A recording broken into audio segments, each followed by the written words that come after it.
MM குக்கிங்கில் என்ன பார்க்க போகிறோன்னா மட்டன் பிரியாணி. வாங்க எப்படி செய்யறதுன்னு பார்க்கலாம். ஒரு 2 ஸ்பூன் அளவு நெய் சேர்த்துக்கலாம். நெய் சேர்த்தா தான் பிரியாணி கொஞ்சம் டேஸ்ட்டு நல்லாயிருக்கும். கொஞ்சமாக எண்ணெய் சேர்த்துக்கலாம். பட்டை, லவங்கம், ஏலக்காய், பிரிஞ்சாலை தாளிக்கிறதுக்கு உள்ளது எல்லாத்தையும் சேர்த்துக்கலாம். இப்போ வெங்காயம் சேர்த்துக்கலாம்.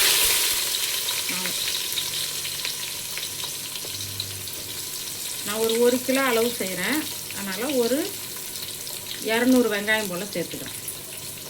வெங்காயம் நல்லா வதங்கட்டும். வெங்காயம் நல்லா வதங்கிடுச்சு பாருங்கள். நல்லா இது போல் ப்ரௌன் கலர் ஆகிற வரைக்கும் வச்சுருங்க. இப்போ இஞ்சி பூண்டு பேஸ்ட்டு சேர்த்துக்கலாம். ஒரு 2.5 ஸ்பூன் சேர்த்துக்கலாம்.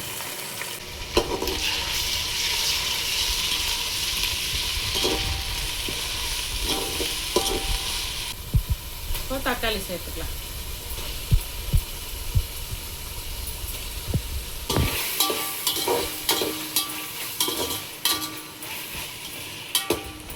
தக்காளி கொஞ்சம் நேரம் நல்லா வதங்கட்டும். தக்காளி வதங்கிடுச்சு. புதினா கொத்தமல்லி சேர்த்துக்கலாம்.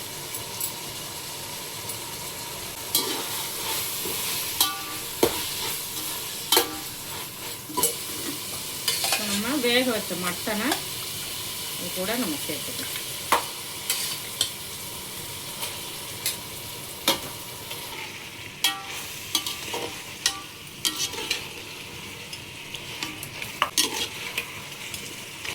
கறி குக்கரில் வச்சுருக்கோன்னா நல்லா வெந்துருச்சு.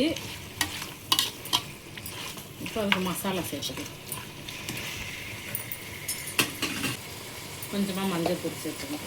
1 ஸ்பூன் அளவு மிளகாத்தூள், வெறும் மிளகாத்தூள் சேர்த்துக்கிறேன். காரத்துக்கு தக்கன நீங்கள் சேர்த்து 1 ஸ்பூன் அளவு பிரியாணி மசாலா சேர்த்துக்குங்க.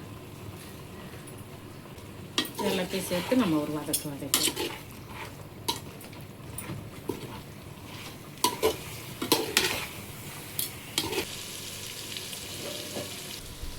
தயிர் ஒரு 2 ஸ்பூன் அளவு தயிர் சேர்த்துக்கலாம்.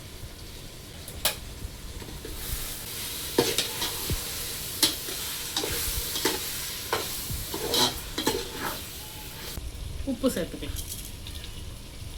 இப்போ தண்ணி சேர்த்துக்கலாம். 1 கிளாஸ் அரிசிக்கு 1.5 கிளாஸ் தண்ணி, அந்த அளவு வச்சு சேர்த்துங்க. எப்பவும் சேர்க்கறது தான், அதே போல் சேர்த்துங்க.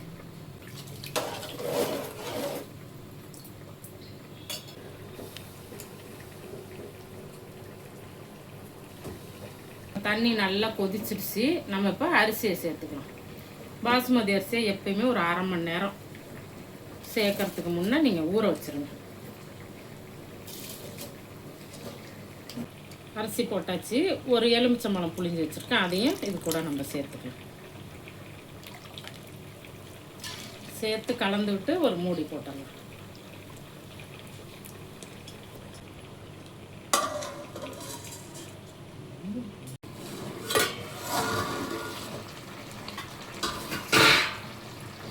இப்போ நம்ம அதை ஒவ்வொரு பக்கமாக லேசாக அப்படி கிண்டி விடுங்க.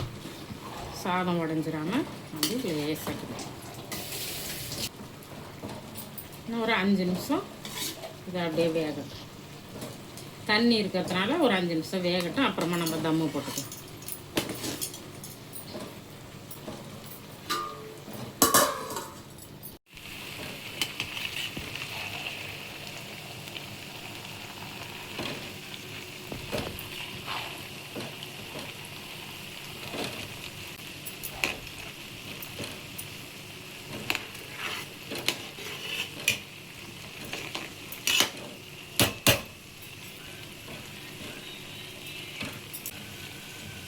கொஞ்சம் புதினா கொத்தமல்லி சேர்த்துக்கலாம்.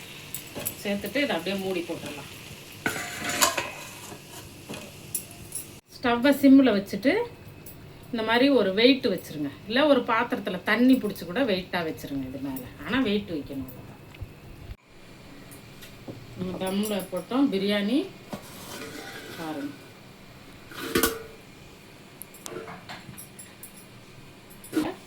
ஒரு ஸ்பூன் அளவு நெய் சேர்த்துங்க.